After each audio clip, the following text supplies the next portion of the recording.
It's funny to imagine a world where Trump would actually go and attend his son's high school graduation, but he does like Barron, I think, because he's tall. Anyway, let's watch what Trump is doing, though.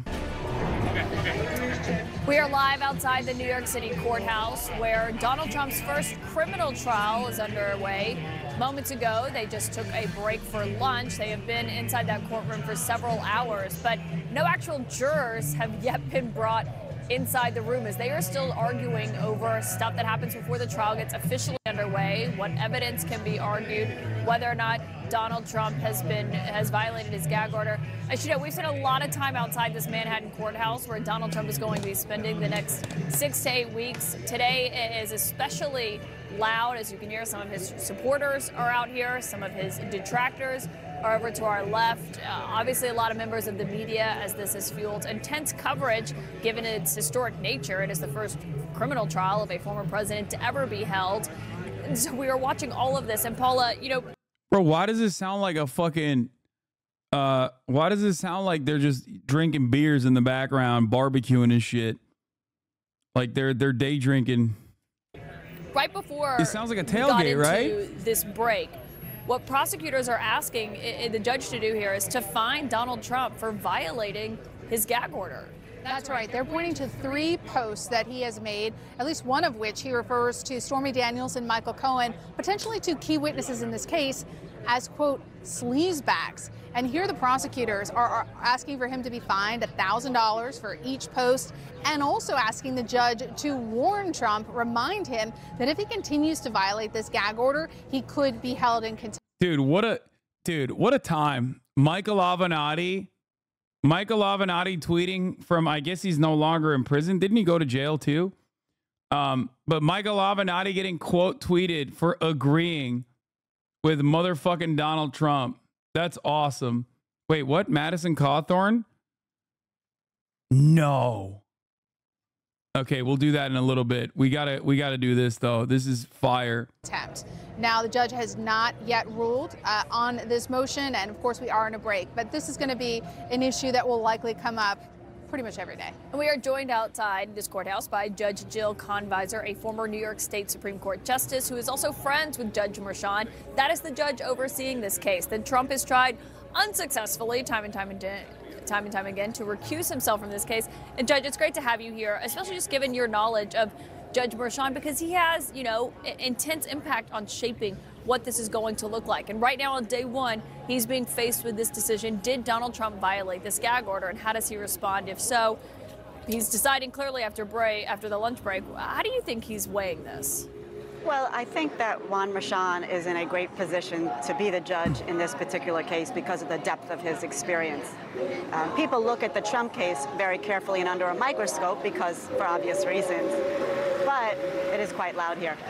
But obviously, Juan Merchan for 15 years has handled difficult defendants before and dealt with defendants who have acted out in courtrooms, defendants who are alleged murderers, rapists.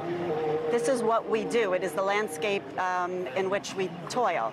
So I don't think this is a huge lift for Juan Merchan, for Judge Merchan. I do think, however, that if it were me, certainly I would warn the defendant again. Doing a contempt proceeding at this point will slow everything down. It doesn't really benefit anyone. I have to get your perspective on something that also Trump has just been arguing that he wants to do, which is when there are those sidebars between the judge and the prosecutors and Trump's defense team, Trump wants to be able to approach the bench. How unusual is that? That's awesome. That's entirely unusual. I would never allow it. The defendant in any criminal case is entitled to hear any of those sidebar conversations if they involve issues for which the GOAT, dude. Oh God, this is so good. Now imagine actually having cameras inside of the courtroom like the Georgia case. The fact that the Georgia courts have not already continued with that RICO case with Fani Willis leading the helm is so frustrating to me because, like, oh my God, dude, I want to see Trump inside the courtroom so fucking bad. Oh my God, it will be the greatest. It will be the absolute best. Apparently, what? Trump was asleep at times? Oh, that's so sick. Maggie Haberman is in the courtroom saying Trump appeared to be asleep. His head would fall down. He didn't pay attention to his note the lawyer passed him. His jaw kept falling on his chest and his mouth kept going slack. You wrote an observation. Oh, I'm gonna nut. I'm gonna fucking nut. I'm gonna nut thinking about, like, oh my God. Imagine seeing that on camera. The memes. I was very surprised. Trump appears to be sleeping. His head keeps dropping down and his mouth goes slack. Tell us about that. Well, Jake, he appeared to be asleep, and repeatedly his head would fall down. There have been other moments in other trials, like the Agent Carroll trial, which was around the corner in January, where he appeared very still and seemed as if he might be sleeping, but then he would move. This time, he didn't pay attention to a note that his lawyer, Todd Blanche, passed him. His jaw kept falling on his chest, and his mouth kept going slack. Now, sometimes people do fall asleep during court proceedings, but it's notable given the intensity of this morning and a lot of what was being argued. Yeah, that's rather surprising. I have to ask, you guys have been at the Times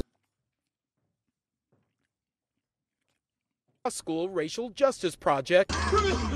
That's where he represented the family of Eric Garner. The family sued the city after a plainclothed officer put him in an unauthorized chokehold after he was caught selling loose cigarettes. Garner's death in 2014 sparked outrage and protests nationwide. Bragg credits his interest in police reform to his years growing up here in Harlem, where he says once again he was unfairly stopped by police as a child. His mother was a teacher, his father a social worker, according to the New York Times. And Bragg now taking on his highest profile case to date, his case against the former president underway. These are felony crimes in New York State, no matter who you are. We cannot and will not normalize serious criminal conduct. Bragg, who is a Democrat, making good on a campaign promise to make Trump a priority. I'm ready to go wherever the facts take me. I believe we have to hold him accountable.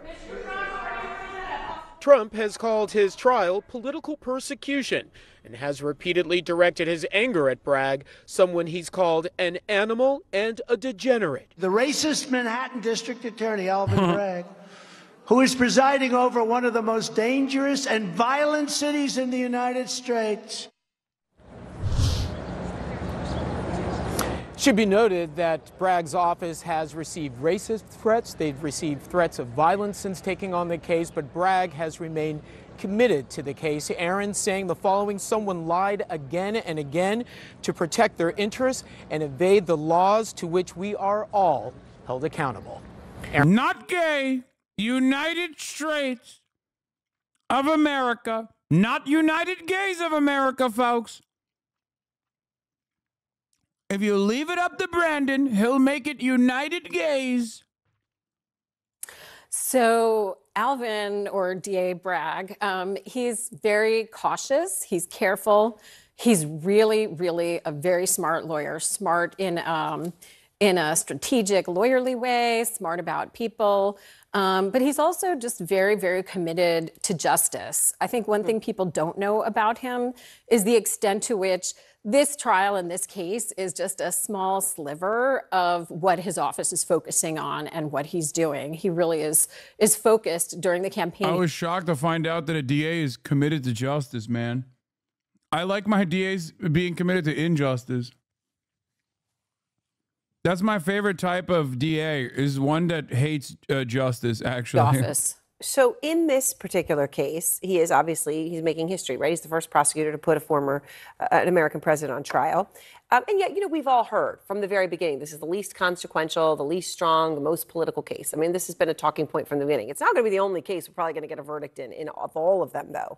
But one of the complaints specifically has been that these are misdemeanor charges, and he elevated these charges to felonies. And that is where this is going to fall apart with the jury. Not whether he made a payment, not whether it's the felony aspect of it. I know that you supervise cases like this, criminal cases like this, for 6 years, right? So this is your bread and butter. You know it. What do you think? So we routinely, I was the labor bureau chief, and so we brought wage theft cases involving employers who were cheating on their unemployment taxes and other kinds of workplace laws.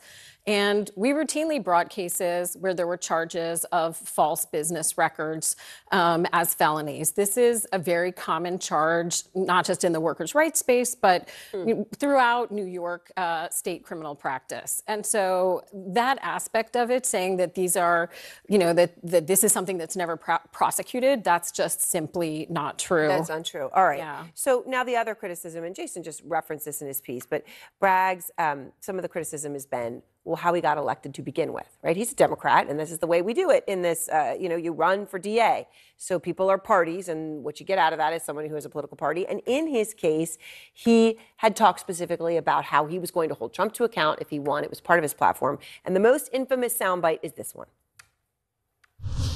I'm the candidate in the race who has the experience with Donald Trump. I was the chief deputy in the Attorney General's office. We sued the Trump administration over 100 times. So, you worked on his campaign. I mean, I understand, you support him, but what do you say to people who say this is politics? He ran on saying, I'm going to go get Donald Trump, and then he went and did that. Well, so I did volunteer on his campaign, as did dozens and dozens of us who worked in the office, even though he was no longer there, because we all really believed in him, having worked with him for years. And the truth is that on his campaign, looking at his campaign literature, going to the events, he talked about so many different things. He talked about, as I said, ending two systems of justice. He talked about public service. He talked about bringing workers' rights cases and protecting tenants and taking a different approach that would be more strategic and preventive of crime. And so I think that, yes, the issue of Donald Trump came up when he was questioned, and he answered honestly that the Attorney General's office in New York, where he was the number two, the first deputy, right, had brought cases, as had many other AG offices in California and Massachusetts. Why wouldn't you just say, don't do the fucking crime if you can't do the time? I don't understand. Just that's the answer to it. It's like, hey, if Trump didn't want to get prosecuted criminally, perhaps he should have not done the crimes. Like so openly and so frequently. That's it. Thank you. And out front next, we do have breaking news. Israel now vowing to respond, and soon, to Iran's massive missile and drone attack. And tonight we're hearing from people inside Iran calling for the complete destruction of Israel. Plus, Truth Social's shares tanking almost 20% just today, as some Trump supporters are actually now dumping their life savings into the company. We'll tell you more.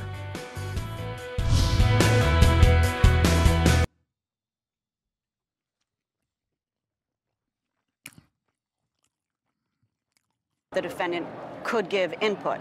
So if it's strictly legal, the defendant has no right to be there. But if it's anything with a factual basis, the defendant does have a right to be there. And logistically, I think that's a challenge for Judge Merchan to make sure that the defendant has that opportunity, if it means clearing the courtroom or going in the back, as we often do. Logistically, again, it's hard here because you... It's really fucked up. Don't make fun of people losing their life savings on Truth Social. I'm one of them. Okay? It's not funny, nor is it cute to make fun of people for losing their entire life savings on Truth Social. I thought we were going to the fucking moon. I'm still a holder. I'm hodling. But it's fucked up to make fun of people for losing their life savings like that. You have Secret Service, you have court officers, and a lot of lawyers. So that makes it a little more complicated. Well, and what happened right before this break happened? And I should note, just you were mentioning how loud I am diamond hands, not paper hands. It is here. I mean, it is kind of a circus down here. It's really the most generous way to describe it. It's always a little bit crazy. Paul and I have spent a lot of time down here.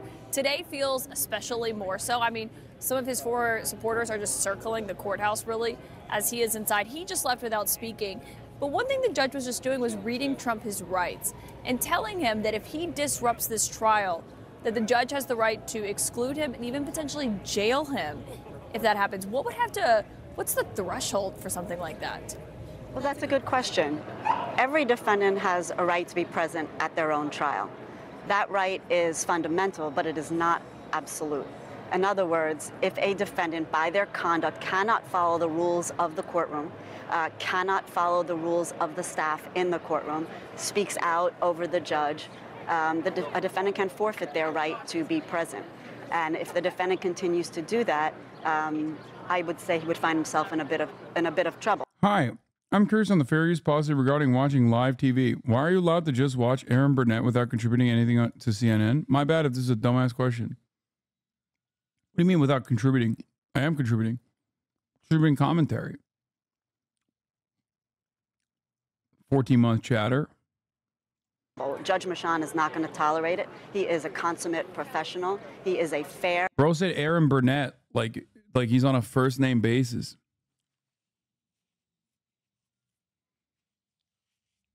It's called fair use chatter.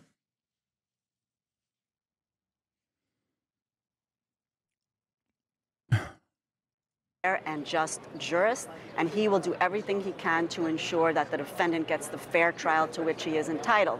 And if that includes taking him out of the courtroom because he destroys the process or infects it deleteriously, he will do that. And warning the defendant is the only standard. If the defendant knows and persists, he can be waltzed out, not to return. He can be jailed too. We'll see if that happens. How would you describe how Judge Merchan, we don't have cameras in there, so we can't actually see what it looks like. We just see sketches, pictures, we get our dispatches from our team. How would you describe it to someone who's sitting at home and is curious what it's actually like in the room? I would say that... Dude, come on. Imagine seeing this in action. Imagine seeing this in action. It's genuinely sad that we only get to imagine what it looks like in there. It is honestly a miscarriage of justice that we can't see it, in my honest opinion. That's why I'm rooting for Georgia. So thank you very much. We had some amazing things happen today. As you know, my son is graduating from high school, and it looks like the judge will not let me go through the graduation of my son, who's worked very, very hard. No, not Barron. Barron is a victim of this injustice, bro.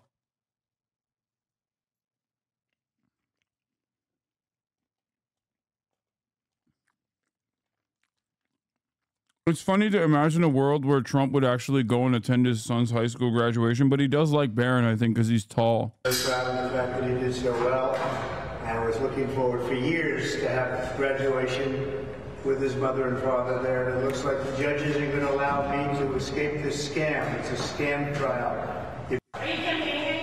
So thank you very much. We had... Barron needs his son, dude. I mean, his son, his dad. That is... It's probably not quite the circus in there that it is out here. There's a certain amount of decorum that's required. There's a lot of people in that courtroom and a lot of static, I'm sure. But when the judge is on the bench and speaking, everyone needs to, take notice and pay attention. When the jurors walk in, they will show the appropriate respect for the courtroom. Everyone needs to do that. It's much like something that you would see on TV. That's very...